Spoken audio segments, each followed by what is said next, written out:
Hello, welcome everyone. I'm Dr. Katie Williams. I'm the Technical Manager here at Zenji, and a very warm welcome to our webinar this evening. Just before I do some introductions, I'd like to start with a bit of housekeeping. So as ever, we are recording the webinar, and if you have registered, then you will receive an email in the next week or so with a link to the recording where you can view it as many times as you like. If you don't receive that email for any reason, then check out our YouTube page. If you look under Zenji Horse Feeds and if you look at the videos tab, you will find all the recordings of our previous webinars there, and there is a lot of information available there, so do check it out. Because we record the webinars, we have all our audience mics and cameras off to help the sound quality. So if you do have questions, pop them in the Q&A or the chat. Behind the scenes for most of tonight, I think, is my colleague Claire Akers. She's going to join us for the discussion on feeding a bit later on, but she's going to help me manage any questions and answer those as well. So thank you, Claire. But without further ado, really, I'd like to welcome Alex Bragg. Alex, it's great to have you with us this evening, so thank you very much. We're going to look back on and celebrate what has been an amazing year for you. And I think it's probably fair to say it's probably your best ever. Would you agree? Yeah, definitely, especially on home soil here in the UK. We've had some good five-star success in previous seasons, but to have a great Badminton and Burghley is really exciting in front of the home crowd. So yeah, for sure, this is probably the most exciting year we've had. Brilliant. Okay, well, I'm just going to go back to, can you see my sort of slides and things? Are they showing on your? Yeah. Perfect. Okay, so we'll run through those because I think we've got some pictures and images which are going to help our conversation this evening, really. And I think for those that perhaps aren't aware in the audience, you were obviously a farrier and sort of qualified with distinction, I think, as a farrier. Can you just talk us through, perhaps to set the scene, how you made a decision to move from being a farrier to then becoming a sort of full-time professional competitor? And especially, I think, the sort of emphasis on the team in Team Bragg. Yeah. Well, I played a real decent level of rugby for a long time while I was training to be a farrier and when I first qualified. And actually the team aspect that we've sort of built up in Team Bragg and eventing probably stems more from that. But my days as a farrier were brilliant. I was very, very shy. If anyone who knows me now probably would never believe that, but I was exceptionally shy when I was younger. And coming into a farrier role where you have to be very personable. You're face to face with clients all day long. I had a great boss in a chap called Andy Manners. And I soon learned that conversing with people was really important, and it helped in your success of your business. You know, people wanted you to shoe their horse, but they also wanted to enjoy spending that sort of hour with you, if you like. So yeah, I think it brought me out of myself and taught me many skills which have helped me not necessarily be an event rider, but to make a successful business of being an event rider, in the fact that you need to network and build relationships with owners, with sponsors, media, etc., and obviously the public. So that's where that all sort of stemmed from. My introduction into eventing was pretty sort of quick and impulsive, really. It is more because Simone, my wife, who you can see in the first slide here, she got pregnant with our first daughter, and she was the event rider. Her big horse, Rothko, she had at the time, she said, "Would you keep him fit for me?" I did have previous experience doing a bit of show jumping with horses and ponies and stuff. So I did, and she said, "Why don't you have a go and do an event?" The cross country it hooked me straight away, was amazing. I mean, I thought I went 500 miles an hour on that cross country course. Was surprised when I got time penalties, and when I watched the video back, I looked like I was ambling across the top of the field from fence to fence. But I think at the time that was the fastest I'd ever really gone on a horse, and it felt really quick. But definitely the adrenaline and the exhilaration that you get from the cross country was what really inspired me to want to do more of it. And that was the birth of my eventing career. And did you get ribbed for those time penalties from Simone? Yeah, I mean, she's like, Alex, if you think that's fast, then we're gonna have to have some serious words. So, yeah, and I am an adrenaline junkie, so it wasn't because I didn't think I was going fast enough. And it's funny that the first event I ever did was a novice, whereas now you would start at the lower levels and introduce yourself to the game. Yeah. But back when I started, there wasn't actually B90, I don't believe, and it was either 100 or novice. And because he was an experienced horse, I went straight in at novice. And actually, even at novice, you do have to go quite quick. Not that I'm trying to defend myself here, but yeah, and it was really good actually. My first ever BE event was at Stockland Lovell, which was really local to us down in Bridgewater. Sadly, it doesn't run anymore, but was a great local event and really good fun for us. Yes, I think when I started too, it was I think pre-novice was an introduction at some point in my era, but there we go. But then, so moving on, I think again, just sort of setting the scene in terms of how much experience you've had at the highest levels. I think Zagreb and others are probably your top horses that you had initially.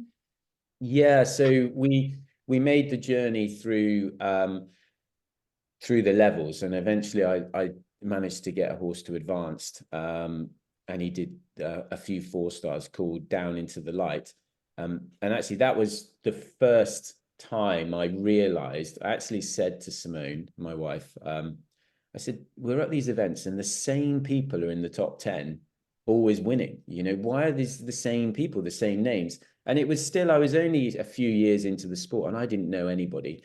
And she says, oh, Alex, they're the professionals. And I said, what do you mean they're the professionals? And she said, well, they're the ones that ride for a living. And I was like, oh, okay. So my simple brain is making this calculation. And I'm thinking, well, if I become a professional, then I'll start winning, as if it was going to be as easy as that. But that's why we started the yard. It does sound crazy. And Simone laughed at me and she said, you can't just become a professional. And the moment someone says can't, that's it. It's red rag to a bull. I'm like, I will not be proved wrong. So I was like, right. So with my network through Farriery and friends, I sort of made contact with lots of people and we opened the doors to anybody who wanted me to ride a horse for them, just to get experience.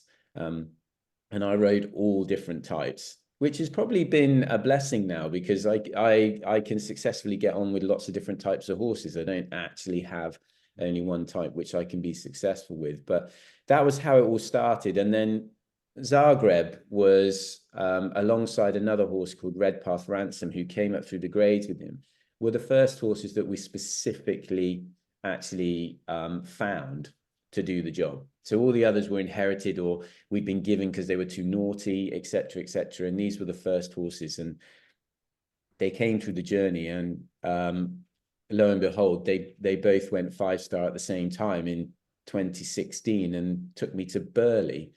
And Burghley I was probably a bit naive to think that I could go there for my first time with 2 horses.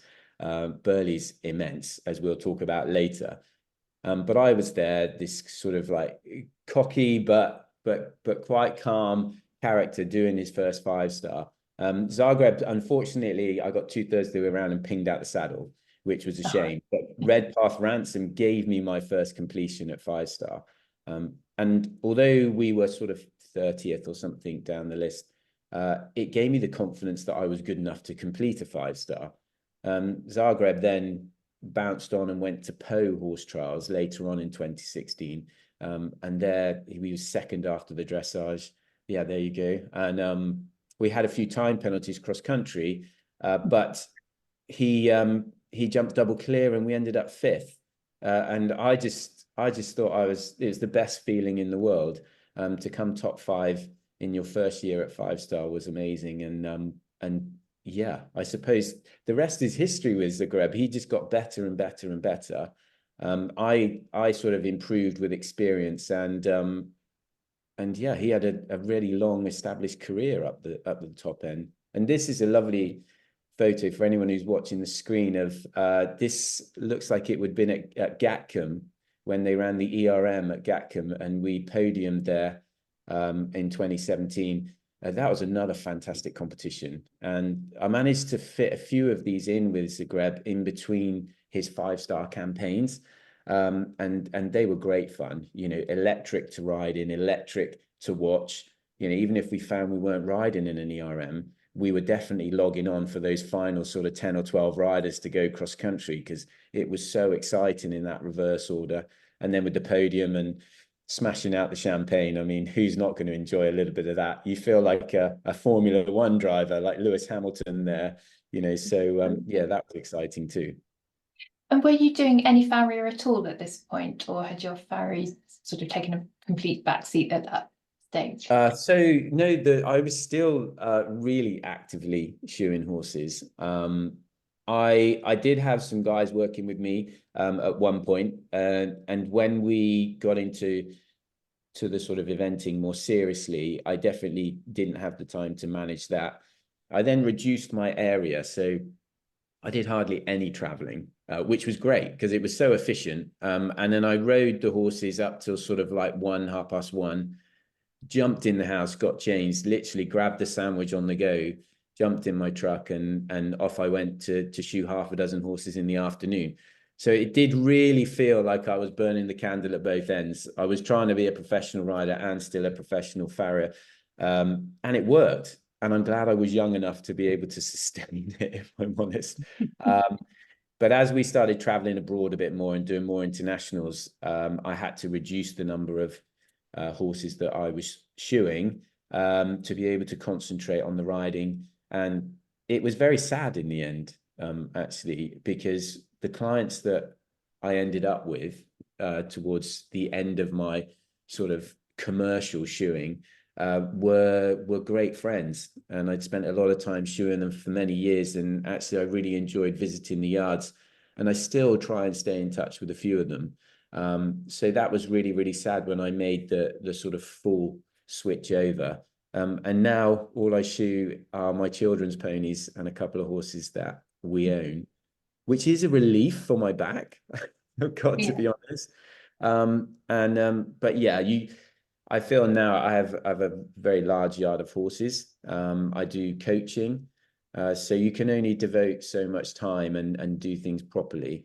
So yeah, now I'd say I was a fully fledged equestrian, and that was probably post or just before COVID hit, which was always a bit worrying when you sort of change your slight career path and then you have a massive wham like COVID in the middle of it. But things worked out, and yeah, here we are now. And I spend so much more time, although albeit working, I'm still at home. I'm out the back of the house and get to see my children a lot more than I did when I was out on the road shoeing horses. So there's lots of benefits, really. Yes, and I guess it's given you a really good understanding of, sort of conformation and the impact that hoof and conformation and farriery, all of that can have on a way of going in the horse itself, which must be really useful knowledge to have.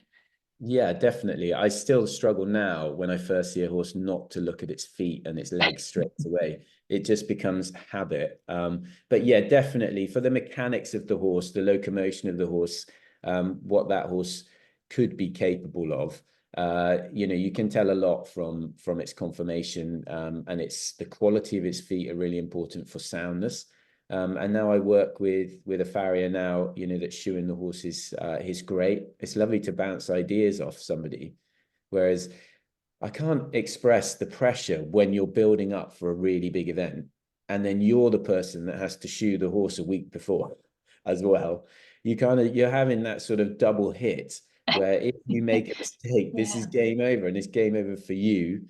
And you have to explain to the owners and the team and the fans that, yeah, actually, it was probably my fault, you know, either way, if you don't make it. So it's quite nice to sort of hand a bit of that over to somebody else.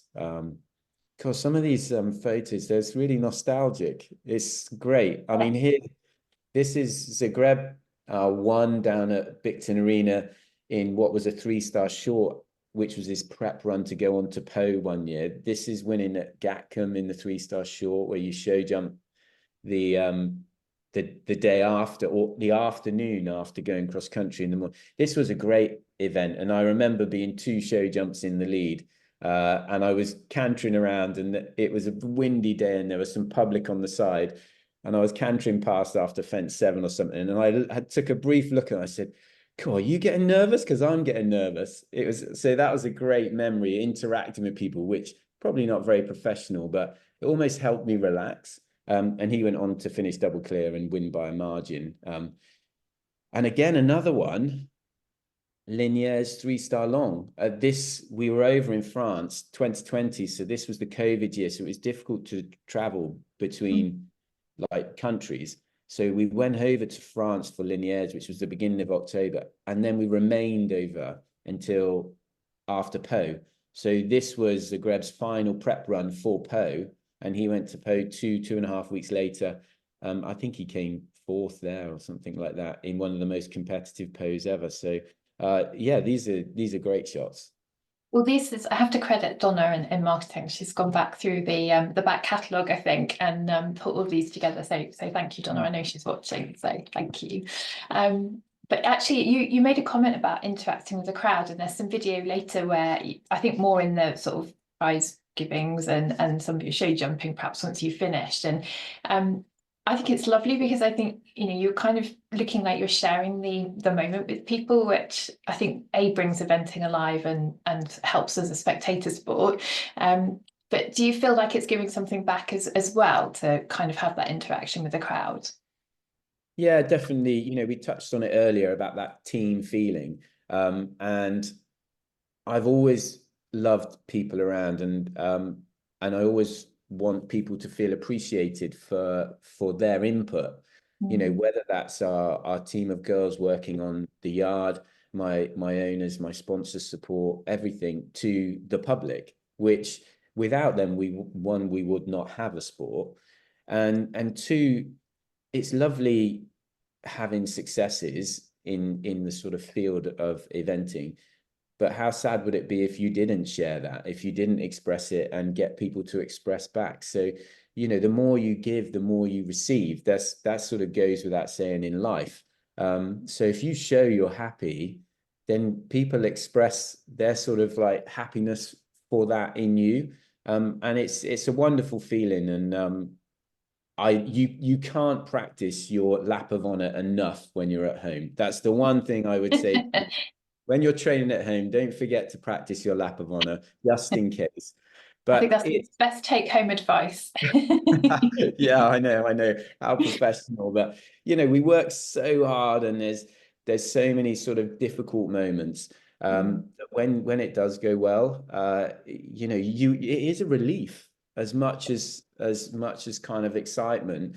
And yeah, just got to kind of make the most of it. And you know, I certainly want to kind of make the most out of my life, really. But within this sport's enabled me to do so much, visit so many places, meet so many people. I mean, I can't believe I actually met Camilla, our sort of new queen.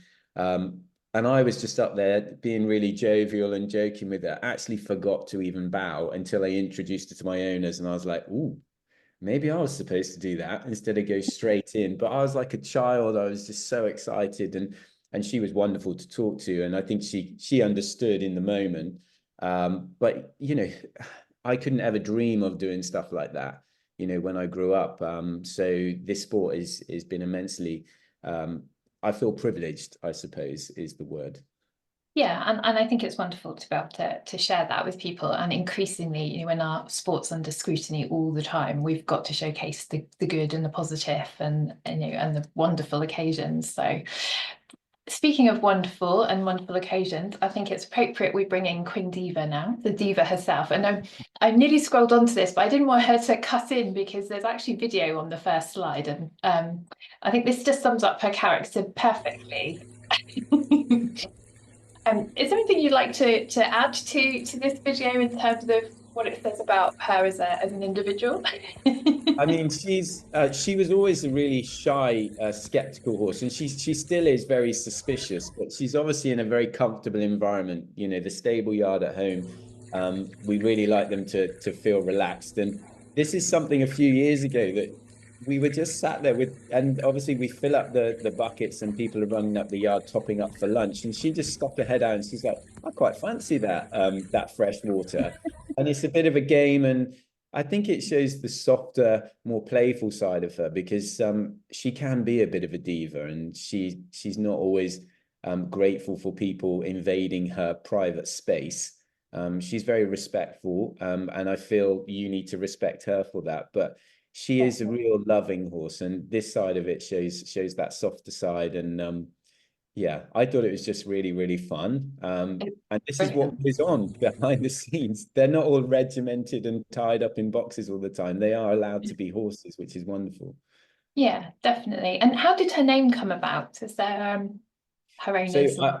I mean, we didn't name her. We bought her from Ireland, and she was already Quindiva. But did they know in advance how much of a diva she possibly could be? I don't know. Psychic breeder somewhere. Yeah, maybe that's how we ended up being able to purchase her, because I'm sure if people realized the talent, if there was talent with no difficulty at the beginning, I'm sure somebody in Ireland would still be riding her. But we managed to get her home, and we worked through all of that initial kind of suspicion. And I think sometimes with horses, their insecurities can be seen as ill discipline, and we can sometimes clamp down on that as them being naughty. And actually, sometimes we've got to try and empathize a bit, and embrace that within our work, and say, well, actually, maybe if we give them a little bit more time, we try and understand why they're feeling like that, then we can train them through it. It's always a learning curve with every horse, but yeah, I'm so glad that we were patient with her, and understanding, because yeah, looking at her now, the last few seasons have just been remarkable. But at the What beginning, level, what level was she at? Sorry, Alex, with you when you went to, was she literally sort of 4, 5 year old when you found her, or? yeah, so she was rising 5, which is always a little bit concerning when they've not done anything and they're at the end of their 5th year. But she is stunning. She is the most beautiful horse, and I seen her. And when we were over in Ireland at Goresbridge, actually, we went over for the sales, and just couldn't take my eyes off her. So I think I was just sort of hook, line, and sinker in. Just a sucker for a beautiful lady, obviously. So, but yeah, and she came over, and then I realized why nobody had been competing her. She wouldn't go down the second half of the arena. She wouldn't go near a fence, let alone a filler. So the fact she's now brave enough to go cross country is unbelievable, And considering where she came from. it's obviously testament to the time and the training you've put in. But so just in terms of that timeline, then, how old was she when she got to badminton? So this year she's, So she went to badminton last year as a yeah. 13-year-old. She started eventing in her 7th year, so the summer of her 7th year. It took me a good 18 months where I just took her out to small shows. When the children went out to small shows, I jumped a lot of like meter classes, meter 5 show jumping classes, just doing stuff so she could see things. Then I realized she was quite talented, and I managed to get her eventing very, very slowly. I took her out over a B100 or something, and literally had to canter at trot speed because she would not gallop. She was too suspicious to gallop across the field. She's like, if you're making me go fast across there, I haven't got time to take everything in, and there might be something scary that's going to bite me. So if you push me any harder, I'm just not going. So you just had to slowly go around the course. And you weren't sure if she's going to get to the fence and jump it, or get to the fence. She could literally stop, because mares are funny creatures. They almost puff their body out, and it doesn't matter how much you want to kick them, they will not go. There's kind of inbuilt stubbornness somewhere. And she was heightened, her flight instincts are really sort of heightened. So I just had to be really patient. And then she started to take to it. And when she started to take to it, I was receiving a lot of success with Zagreb, and had opportunities to do masterclasses at big events and charity functions and things like that. And at this point, I thought, I really believe in Diva, but she needs to get used to people and crowds, because otherwise that's distracting her, and she's going within herself. So I took her to all of these venues to do these masterclasses. And yeah, she was hot, and she found it stressful to begin with, But each time she went out, each experience, she grew in confidence, and she got better and better and better. And without the pressure of having to compete, that time pressure of you go in the ring, you have 5 minutes or a minute and a half show jumping, you were in there for 25, 30 minutes or more. It gave her time to soak it all up. And I really believe that was an important factor in her accepting that competition environment in the future and getting to where she is now. Brilliant. And I mean, looking at some of these images, she always looks like she's kind of on it to me. Like she's just very looking very accomplished. I'm kind of, I've got this, I'm fine. Is that the feeling that she gives you? Or is that just the how it comes across? I mean, I'm glad it comes across like that, because that's obviously what you're always trying to achieve, that the horse feels within themselves. But no, I think when she goes into that big environment, it's a lot for her to take in, and she's had to, just like we would with sort of learning, sometimes we need to sort of find strategies to be able to cope with stuff. And I think I keep saying this about being a mare. Sometimes you have the same thing with stallions. When they're entire, they really need to feel comfortable about doing stuff for themselves. And you need to be the person, although you're guiding them, you can't really sort of force them to do anything. So by the time they're really willing, they should look confident, because they have decided they are going to do it for themselves. And this big thing I have about, there's a yin and yang, and stubbornness. The flip side of stubbornness is determination. It's just, they will not give up doing something you want them to do rather than something you don't. So, you know, the qualities are always there. You just have to try and get the coin on your side. Yeah. And that's always the challenge with her. And that's where the journey has sort of taken its time, to wait for her to be the superstar that she wanted to be, herself, really. Yeah. Well, there must be just a huge amount of trust, in you from her, isn't there? Because she looks to me like she's just born to do this. It's like I mean, just when you see her jumping like that, she is so talented and yeah. so speedy and so agile. But I spend a lot of time, and I'm sure we'll cover this a little bit later in our prep for badminton, but a lot of time with her on the ground, working with her on the ground as well as riding. And that is just for trust and relationship, sort of bonding, really. Yes. Well, that's a brilliant segue into sort of badminton and badminton prep, really. So she's obviously been 2 years on, in running. So was there any difference in terms of how you prepared for 2024 versus 23? Or was it just that experience under the belt of having done it once before that made a No, difference? no, definitely. You learn with each experience. Our first trip to badminton was tricky because the weather was pretty fierce, and the ground on the Saturday was so deep and holding. Oh yeah. And although we left the start box with the idea it's a 5-star, I left the start box, the idea it's a 5-star, you can't just go and school around it. And I was going to give her a good blast out and see whether she was going to be capable or not for the future. And she really dug deep. I made a decision that if I didn't feel that she was going to be happy completing, then when I came in front of the house, that was going to be my moment, that she could finish a short format event, feel really, really happy. And I wasn't going to sort of break her heart on that day. Because she's been so sensitive getting to that point, I didn't want to sort of take too much. So we made a decision to pull her up. So this year at badminton, I think she rewarded us for that, because the ground was good, and she put in a magnificent performance. But leading up to this badminton was tricky, because she's a very sensitive mare, and I'll be dead honest and open. We have suffered with sort of tying up with her in the past.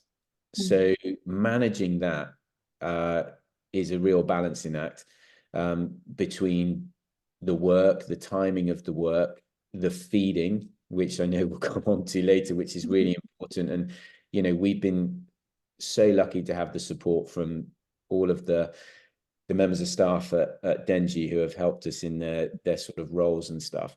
But right up to Badminton, you don't know under the stress changes whether it's all going to be okay or not. It's something that can come on really, really quickly and take a little while to recover from. But we did a successful job, kept our nerve, and she put in a whopping performance. And you just sort of grow from confidence in that and belief. And you sort of think, actually, do you know what? I don't think there's a competition that this mare could not be amazing in, which is great. And so she's, if my maths is right, she's now 14. So it's been that 10-year journey from getting her basically as a very nervous, sort of anxious individual to looking so accomplished at a 5-star level, which, you know, it just shows if you put the time and effort in and are patient, to your point earlier, you can get the results, can't you? It's phenomenal. Yeah, I mean, she, leading into the sort of first COVID year, 2019, she actually did a 4-star short. So she was doing quite well. And then everything sort of just paused and went on hold. And you tried to keep horses ticking over. But for a horse like Quindiva, she sort of needs consistency. And she wasn't established enough to have that time out to then go straight back in and start where she left. So we had to be patient with her, bringing her back into sort of that level. And I just always felt that it is all about timing with a horse like that. And, you know, we have conversations with the owners now, the Rowe family, and everybody is enthusiastic. And sometimes you can be a little bit impetuous. And you've got to remember, I keep reminding everyone, you know, I know we all want to do this, but Diva's got to want to come along the journey as well. And only I sort of know her well enough to make that decision. And they've trusted me. And now we've been, you know, heavily rewarded with everything. So it's a happy camp, which makes me really happy too. Definitely. Is there anything else you want to say about badminton in terms of sort of preparation, and when do you actually leave for badminton? Trot up's Wednesday, typically on a normal year. When are you leaving home with her? So just to put it all into context with everybody, obviously through the winter you do your winter training, but when you're leading up to a competition like this, especially coming out of the winter, so Burghley is later on in the year. You've had several events to get the horse's fitness and conditioning and practicing, whereas badminton comes straight out the winter. So we start in February, and the cantering will actually start midway through February, where you start building up their fitness work. Then you hope to get to some events in our very wet springs that we've had. And then getting to badminton, now they actually request that you all arrive at badminton on the Tuesday, whereas before you could arrive Wednesday morning. But with a horse like Diva, you know, you want to get there nice and early, not be rushed, and, you know, get her out hand grazing, walk her around the site. Believe it or not, she just needs to get used to the marquees being there. And the amount of times I went up and down the horse walk with her to make sure that she'd get the other end to the actual competition arena without already being stressed and boiling over. With her, especially, it helps with the tying up. When they're stable, they build up all the proteins in their muscles overnight, because they're not moving about like they would in the field. And if they get stressed or they have an explosive moment, all this energy sort of bursts inside the muscle, and that's what causes this sort of cramp. So you need to do low intensity work with them. So I would get up bright and early in the morning, lead her out, take her to the training fields, which are sort of a mile from the stables at Badminton, give her a loose lunge even just in a head collar, walk, trot, canter, do a little bit of groundwork with her, build her confidence, and walk back again. And then I'd do that again at lunchtime, and then I would ride her in the evening, and then we'd walk her again in the evening and hang graze. So it's high intensity stuff for the team and for me. But when they go in the ring, that's the moment that you've been training for years and years and years. So you don't want to forsake being able to do that for not putting in the effort in and around it. So that's basically my daily routine with her in the build up to the 5-star, and then we just try and maintain it.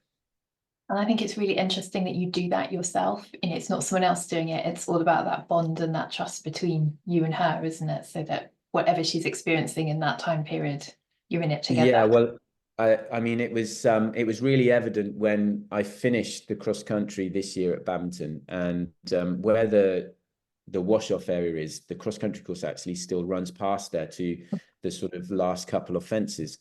So the guys were washing her off and doing a fantastic job, but then the next horse would come past and spike her adrenaline again, and she was quite feisty. And as you come, when you finish these big events, the media want their time with you and do the interviews and all that sort of stuff. So you're caught up. The horse looked absolutely great. I was happy for her to go off to the wash area, and I'm doing my interviews, and then I come across to the wash off area after all of that, and I just met by Simone, my wife, trying to hold on to Diva for grim death as she's charging around the wash off area. And they say, yeah, we're happy for her to go back to the stables to calm down, but no one could lead her. And then the moment I came to the wash-off area and stood in front of her, it's almost like she recognized that sort of moment and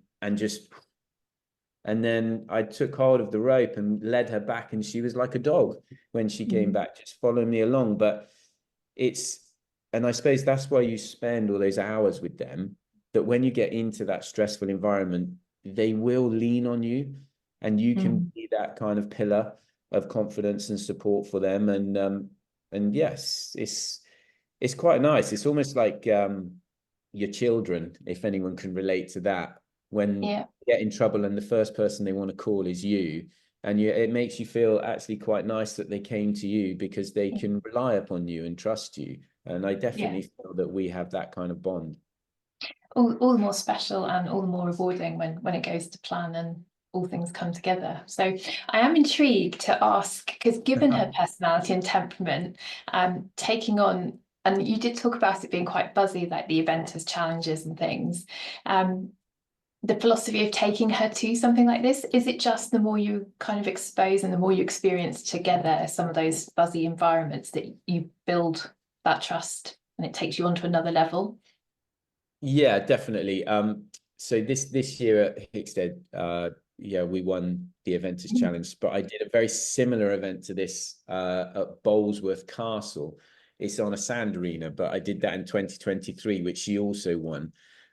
We do a lot of show jumping. She's been to Horse of the Year show, jumped the Fox Hunter final. She's jumped some very big courses. She's very competitive.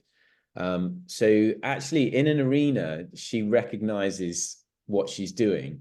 And it really is the external stuff which she gets more upset about. So doing these sort of events actually is quite good. She's a real sort of blood athletic horse, very careful. I think it's good fitness, good conditioning for them. And it is, I don't know, it's just a bit of fun. You know, we all like a bit of fun. I think I like a bit of fun sometimes. And we do so much dressage training, and there's so much confined sort of things that we have to do to just go and enjoy yourself and have a bit of a blast out. You know, must be really great for them. I mean, she loves it. Downside a little bit is obviously every time they go in the arena, you don't want to think that they are just galloping around like a hooligan. But the odd occasion is really good. Actually, next month we go to Geneva, which is a big indoor event in Switzerland. I've never taken Diva to Geneva, and I don't think that would be a great. The atmosphere, it's a big arena, but the atmosphere is great. You have to go from the warm-up arena into the main arena during the competition through a very narrow channel. Now, for a horse which is very sensitive, she could become claustrophobic down there, and that could upset her. So that's where I'd step in and say, look, this class maybe is not the same as this class, because it's not the jumping, it's the traveling from arena to arena, which is going to possibly upset her. And I want to feel that she's confident going in and out of the arena, which probably brings me on to the fact, I don't know, people notice it's almost like I'm still in Pony Club. They take the mick out of me, but I get led everywhere on Diva if I'm on her. So I go into the warm-up arena, and then from the warm-up arena, she will have somebody not necessarily actually holding the rein or on a rope, but walking next to her. Because of all that time we spend doing groundwork with her, she just feels really confident having that person there. And then she doesn't spook and decide, oh my gosh, this is scary. She's like, okay, if you're happy to go, I'm happy to go. So understanding her personality like that has really helped us kind of overcome the spike of adrenaline, that sort of, they call it, I suppose, keeping them under threshold before they hit that sort of flight instinct, sort of where the heart rate raises and things. But actually, when she's in the ring, I mean, it's one hell of an adrenaline buzz. And for me personally, these classes are exhibition classes. It's where we're trying to take our sport to a different kind of like genre of people. We get to do this in front of show jumpers mainly, and it sort of shows our sport off in a really good way, and just people that wouldn't normally see it, and because of that, I'm more relaxed. I still want to win, but I just want people to have a great time. And you can again practice your lap of honor when you finished, which is always really good fun as well. So no, Hickstead was wicked, and the people at Hickstead that organise it are also really, really hospitable and friendly. And I might go back this year to not only do the Eventers Challenge, but to also do actually a bit of show jumping as well, which would be really good fun.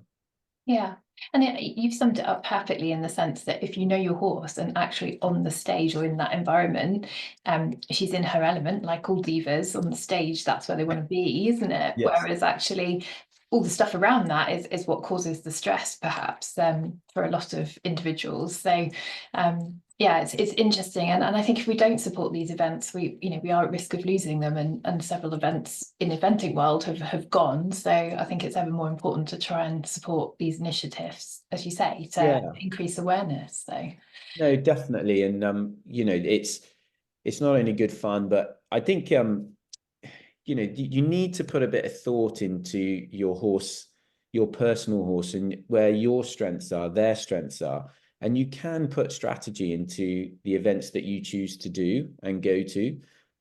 So when I look at the event season as a whole, I will try and strategize as to where I think the best route for these horses to go, where are the best style events to go to. Also look at previous form, so previous results from those events, see where my horse's form are, see where my expectations should be if I take them to different events. So I suppose that's looking at it from a more professional point of view. And equa ratings would sort of do similar statistics. And what you've got to do is almost do that equa ratings kind of thing with your team of horses or your horses to see where you're going to do best. And I found that's really benefited each horse as an individual. And it also helps you get the best out of them. yeah, brilliant. So moving on, and then you alluded to it earlier, barely the event. Yes. Again, extra pressure because of the success at badminton, or was it a case of bring it on, I'm up for this? Well, I actually didn't. You feel a bit more pressure in the build up. You get into these 5 stars with a sound horse is, it's always a balance that you need them to be as fit as you can possibly have them, their body to be that fit, but still feel supple enough, in the right frame of mind, feeling confident. And everybody gets edgy. Everybody wants to be there. And you're the sort of person that's holding it together. And importantly, the horse needs to get there feeling that it's just another show, that it's not a big thing and there's too much pressure on them. So yeah, I think the expectation was a little bit higher. I put a little bit more expectation on myself, especially in the cross country, after having a great Burley the previous year, and then realizing the horse could do the trip, so could do the distance and do the hills. And she never lost her jump all the way around and finished really strong. Great badminton. I was like, actually, do you know what? If the ground's good, if I don't get close to the time or make the time, then this is probably my fault, not the horse's fault. So I've got to believe in her and actually set out in a rhythm saying, do you know what? I intend to get round inside the time, which is what we did. And because she was fab, she just ate it up and jump, made it look like a masterclass. So yeah, I mean, when I get to these big 5 stars, if I'm perfectly honest, I feel like the biggest challenge is already gone. And then you're there to You've got just there. explore. Yeah, honestly, Kate, you've got there, and now you just got to do your best. And these experiences, you can't take them for granted. It takes a lot of work and a lot of time, and lots of people try all their careers and don't manage it. So when you get there, you've really got to try and make the most of it, and sort of soak it all up. You know, these venues are phenomenal. And if you don't go there and enjoy it, then it's a real sad case. So yeah, I think it's about having a great experience while you're there. Obviously professionally doing your job when you're in the ring, but hopefully coming out happy and having enjoyed it a little bit when you're making that sort of drive home. But yeah, no, I mean, there was a lot of pressure going into the show jumping because she is an amazing show jumper. And I think at Burley, I walked the show jumping course, and I was a bit disappointed because I felt it was a little bit easy. Um, and I'm sat on a good show jumper, so I'm thinking actually I would prefer the show jumping to be more challenging. And then you think, God, making a statement like you think the show jumping is too easy, and then you go and have a rail down. It's like egg on your face, isn't it? But fortunately, Diva did an amazing job, and she jumped just like she always does. And we finished finished on our dressage score, let alone double clear. But she's been And would double you, clear in all of her 5-star completions, which, you know, it's that's phenomenal. a good record. And would you say your preparation was sort of as good as it could be? Was there anything in the build up to these events where, you know, coming around again, you'd do it differently, or was it spot on? Um, well, I learned from it's always hard, like I say, it's always harder coming out the winter into the spring Mhm. because the weather is changing so much, and your turnout routine is weather dependent. Really, it is for us anyway down here in the West Country because it gets very, very wet. Whereas to Burley, it's a bit easier because you're in the summer and everything's a bit more consistent. But I learned from the badminton experience, and I kept the same routine. So in the last few weeks, the first thing I did, the first horse I worked every single morning was Diva, and I came out and I gave her a loose lunge. And we stuck to that routine. And the build up to Burley was very smooth, like so smooth that you got nervous that something was going to happen at the event rather than leading up to the event. But yeah, we had a great competition, and you just feel more in tune with them, and you can sort of recognize things much sooner, so you can sort of prevent them rather than actually trying to deal with them and cure the problem when it's actually happened. So Burley was a much smoother build up than And she badminton. looks, she looks well. She looks phenomenal as well. I mean, the It kid, looks that fit. shot is brilliant. Yeah, which, you know, they've got to be, haven't they? And I talk about it a lot, so it's a bit of a broken record, but I always reference to Kelly Holmes, Dame Kelly Holmes, when she allegedly sort of, or the way it's reported is, had this kind of phenomenal success out of nowhere in the Olympics, getting her 2 gold medals. But she always comments that it was the first time her preparation went to plan, that there wasn't some disruption or some interruption to it. And actually, when you get that opportunity to nail your preparation, like you said earlier, once you're there, basically the hard work is Yeah. a lot of it's actually done. And I find that incredible, because it's, you know, what we see on the actual event is just a tiny proportion of everything that's gone in this case over about 10 years. But Yeah. it's I just mean, interesting. yeah, I mean, injuries are so tough, you know, and small minor injuries, even if the horse maybe pulled a shoe off and bruised its foot and it interrupts your training session. And for us as riders, you know, we ride several horses, and you know, I've had to go to big events with bruised or cracked ribs before, and you know, nobody on the outside can see that, and you don't want anyone to see that really, because you just want to get there and still do what you love. So yeah, if you and the horse arrive in great nick, then yeah, you've done a great job in your prep, and you stand the best chance possible. So Yeah. yeah, it's tough behind the scenes. So Mm. yeah, don't think that it's sort of plain sailing and things getting there. It's a lot of hard work, and I think I've definitely gathered a few grey hairs along the way, sadly, but they've been worth it.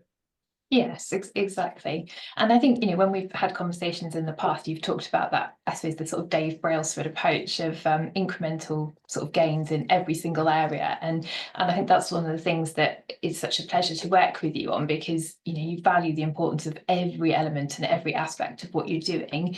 And nutrition is one part of that, but it is a really important part. So Claire, if you're behind the scenes, do join us, because I know you're in the photo here with Alex. But yeah, Alex, do you want to comment first of all on, I know you've used Afro Oil for many years, but sort of why you value it as a product in your portfolio? So I'd just like to say, after just seeing that picture of Quindiva at Burley, and the horses like that fit, obviously you're trying to get that level of fitness with still the energy levels and the condition on them, but you can't have them looking like that all year round. It's not healthy for them, and they need to be able to recover, get some fat on them, build muscle, and just let those tired muscles really sort of like heal.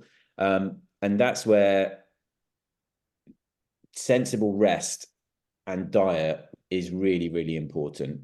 So yeah, we've fed Denji. Denji's forage is the core of every diet. And in my opinion, if people are not feeding forage, then they're gonna come across mishaps, because not just it's natural for the horse's digestive system to keep eating forage, but also you're going to run into sort of gut issues, not by size, condition will drop because the horse's gut is going to become uncomfortable. And that doesn't just sort of reduce the horse's energy levels, it also makes the horse more sensitive to your leg aids, to being girthed up. It's going to become unhappy. So forage is really, really important for that. I mean, I'll go to Alpha A oil here with the horse there. Every single horse on the yard, the first thing that goes into the bucket feed is a scoop of Alpha A oil. Alpha A, that great sort of grass, which is wonderful for the horse. The nutrients are in there, minerals are in there. And the oil is an amazing slow release energy. Great for their coats, great for all that sort of stuff, but is an amazing slow release energy. So you can get so much just from feeding that. And to be honest, a lot of horses could just stay on that. We do feed a balancer with that from Red Mills, but we will compete a lot of our younger horses literally on the balancer and Alpha A oil, and they're going in the fields and getting grass, and they get ad lib steamed hay pretty much. And it's only when you get to the really high level of competing that sometimes you need to supplement it. But you've also got to think the more sort of like intense you're feeding. So if you're feeding intense amount of proteins or intense amount of that, you got to be so careful, because if you get the balance wrong, that's when the likes of tying up can happen, especially with stressful horses that are sensitive. So yeah, diet is so important, and I didn't really understand it enough. I'm trying to learn so much more, and that's why we're so happy to have the guidance from you guys. But yeah, wouldn't feed anything without Alpha A going in there first. That's my answer. But Claire, please tell us a bit more. Yeah, well, there's no better endorsement than that. But go on, Claire. From Quindiva's point of view. Yeah, I think with Quindiva, I think kind of we've tried not to leave any stone unturned. So we've done quite a bit of forage analysis to have a look at what the kind of base levels, nutrient levels in the forages, so that we can make sure her diet is sort of well balanced with vitamins and minerals. The aim with her is to keep the sugar and starch really low, and that's where Alpha A oil really sort of fits in really well, because it is very low in both sugar and starch, but still providing that very digestible fiber to provide the energy that she needs and the quality protein. So I think one of the things, if I remember rightly, Alex, you can correct me, but I think what we did identify, there was quite a difference between your home hay and the easier to travel hay, the smaller bales that were easy to take to shows. And so for her, again, I don't know whether you're still doing this, but you were taking your hay from home, so like she didn't have a change of forage prior to an event, a stay away show, and it was trying to keep things as consistent for her, so there wasn't changes in diet and nutrition sort of when you were away from home. So things like her hand grazing, trying to replicate what she gets at home. So I think that's the kind of biggest challenge with her, I think we touched on things like her electrolytes and just making sure that that was sort of well balanced and things like that as well. So again, when she's competing at those higher levels, and you talked about the summertime, the hot weather, that's all going to play a part. So again, for kind of a performance horse that's competing at a high level, I think those were the things that we were sort of mainly concentrating on. I think when we've had Definitely. conversations Sorry. as well, you don't tend to get you haven't had that many issues with ulcers, which is, you know, unusual in this day and age. But I think that's largely because you're using a lot of forage, not just in the bucket, but you know, such an emphasis on the good quality hay and things, and plenty of it, turnout time, grazing, all of those sorts of things as well. Yeah, I mean, we did a yard visit actually the other day, and talking everybody through our routines. And I said, really, I mean, the training and performance part of it is probably 60%. The management, if I'm probably being unfair on the management saying it's only 40%, it could nearly be 50-50. But if you've not got a happy, healthy horse, it's not going to give you, you know, its best on a daily basis. And you can't train it to improve because it's uncomfortable. And then you try and get a better performance out of it. It doesn't have the energy. And you can't get angry with the horse. You need to find a way. And often it does come down to their gut health, but they're not actually comfortable in themselves. And then they're not getting the nutrients because they're passing straight through them. So I just feel that, I mean, I just think if I had a tummy ache and somebody ratcheted up my belt, how uncomfortable I'd be, and then asked me to go running around, and they wanted to jump on my back. I mean, I'd tell them where to go. So you think how sort of understanding these horses are, and how sort of tolerant they can be. But for us, we need to try and pay attention to that. And I definitely feel that ulcers are a bane of a performance horse's life. So if you can avoid them, or at least manage them, then you will get a better competition horse at the end of it. Yeah. Do you try to have some forage in before you, or fibre in the gut before you ride? It was a question that came in advance actually from Sam Lloyd. If you're watching, Sam, thank you for that. But do you feed anything before you exercise, or have they always got access to it, so there's inevitably something in their digestive tract? Yeah, so we don't take hay away from the horses even when they're traveling. The only important thing you must do if you travel the horses with hay nets is when the horses are traveling up and they're eating, that you must make sure they put their heads down, because you don't want any sort of like forage or stuff going down the air tract and then infecting in their sort of lungs and stuff. So you must make sure that they graze off the floor afterwards. But yeah, we've with horses that are quite sensitive, and again, if a horse gets excited and it starts to sort of have sort of diarrhea and stuff, that's one of the symptoms of flight instincts. Yeah. So if you can avoid that, you're almost trying to break the cycle of this flight instinct, and then the horse will remain calmer in the competition. So yeah, we fed a couple of handfuls of sort of Dengi Alpha A just in a bucket to the horses, maybe sort of like 30-45 minutes before or something like that. You don't want to be overloading them with a massive feed, but you do want them in a way and just layering up on top of that stomach acid, because if they do get excitable or they're running around, it's just like sloshing about in their tummy and going to make them sore, I suppose. So yes, we do. Perfect, thank you. I think we're probably moving on to plans for next year, really. And these were two horses that I think you were saying earlier, Premier's heading for a big event next year.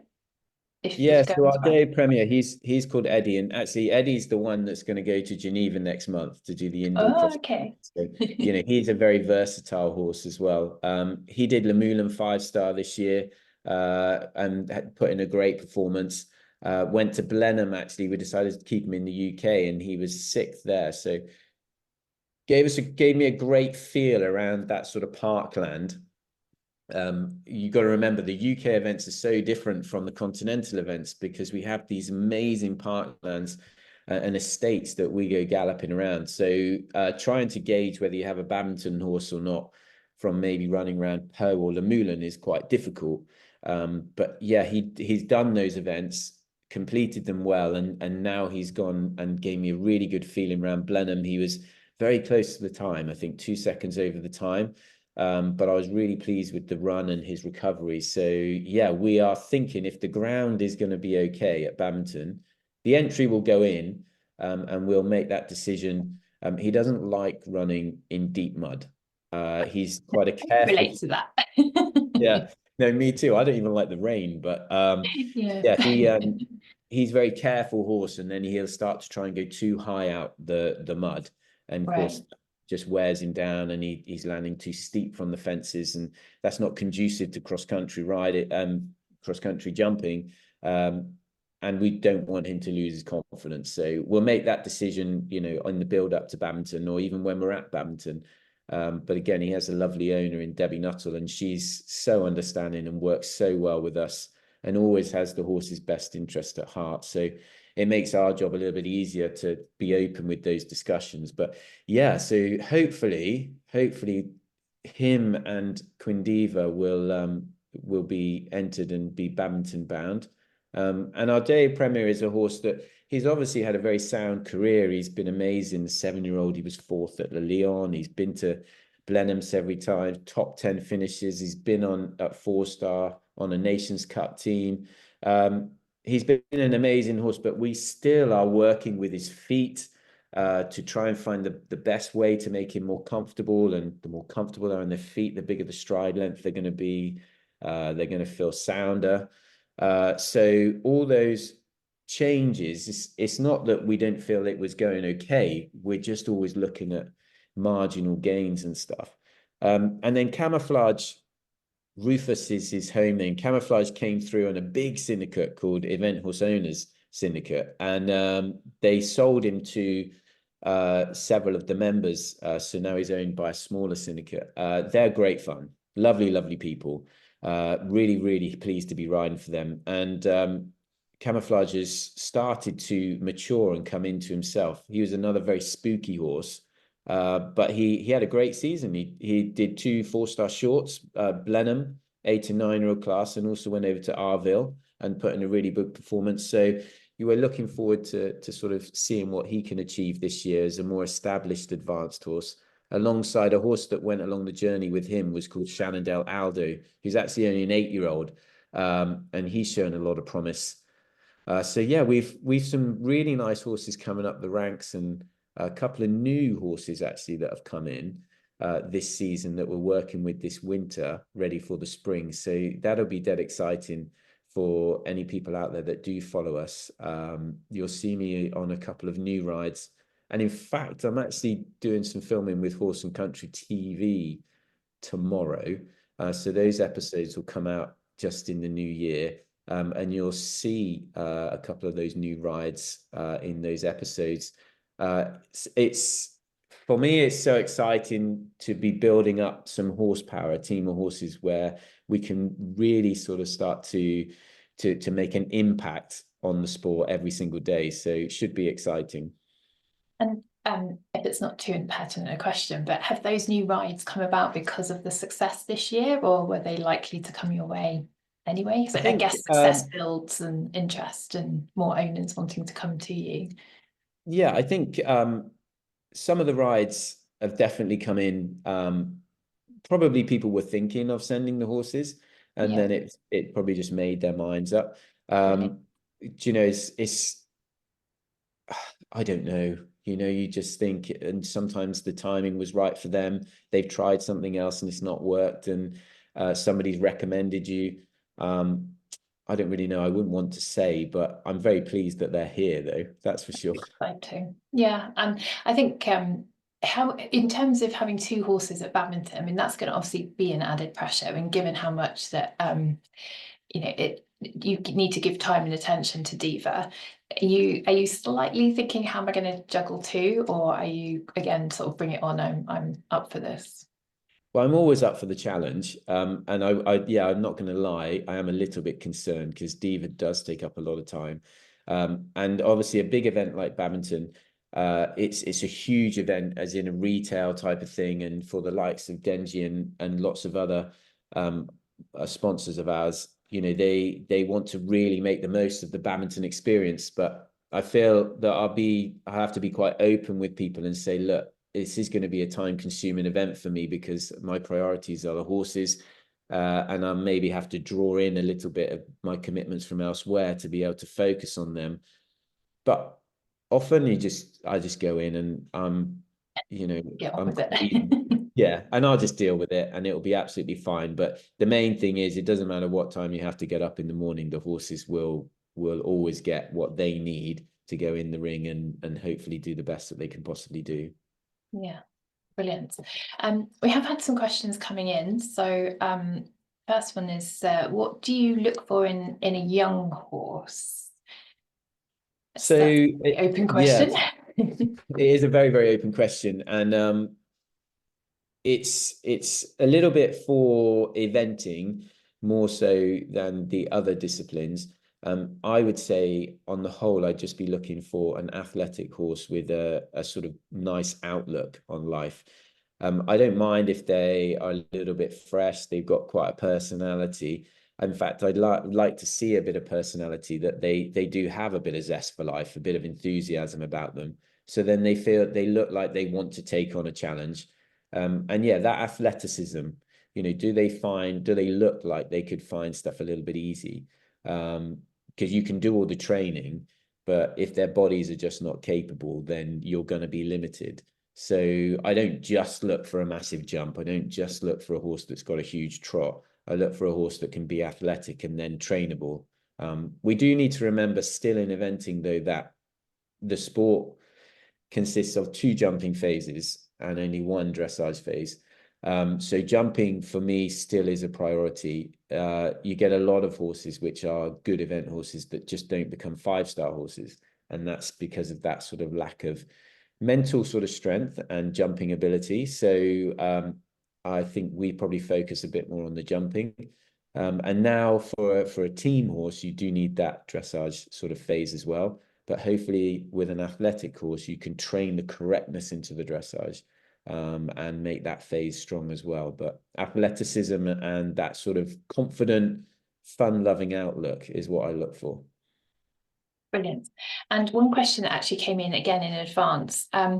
What's the best piece of advice you've been given that you would want to pass on to others, which I think is probably quite a nice way to round off the evening, because I'm conscious it's gone 8 o'clock. So you've been talking for an hour plus, Alex. But okay, yeah. Well, that's yeah, not unusual for me, so sorry. No, we're delighted to have you, but I'm conscious it's quite an ask. But yeah, if you got one sort of piece of advice that's really resonated and that you would share with others. I think it's you choose. It's your choice how good you want to be. So every single day you make that choice. You can decide to dedicate yourself to it to become the best possible, or you can go in there and just casually enjoy yourself. So that's your choice. And I suppose it wasn't really an advice, but more of a riddle. But this chap said, he said, if you don't aim at the top, you don't even give yourself a chance of getting halfway. And I didn't understand him to begin with, but what I get now is that if you only aim halfway, even if you hit 100% achievement, you've never given your chance to be at the top. So you've always got to aim for a top. So if you're at school, always aim for an A, because if you only get 75% of the way, you're still going to get a B. But if you only aim for a B and you get 75% of the way, you only get a C. So you're almost capping yourself by not aiming big. So, you know, aim big, believe in yourself, and then it's your choice whether you go out there and work hard for it every day. Fabulous. I think that's brilliant advice. And I don't think there's any other questions coming. We've answered that one, but it just really remains for me to say thank you so much. It's been fascinating and wonderful to share in your success from this year. We wish you obviously all the best for 2025. We look forward to seeing you at various events. No doubt badminton, I'm sure we'll be there. But thank you so much for being a wonderful ambassador for both us and for the sport of eventing. And yeah, thank you. No, thank you. Honestly, really, really appreciate it. Lovely. Take care. Thank you everyone for watching. Just a quick reminder that the recording will be on our YouTube channel, and you will receive an email as well with the link if you can't find it there. But I hope you've all enjoyed it, and judging by the reactions coming up, lots of hearts and like claps. So thank you, Alex. And Oh, bless them. Thank you very much. Yes, we will see you soon. Thanks, Alex. Take care. Bye all. Bye-bye. Bye.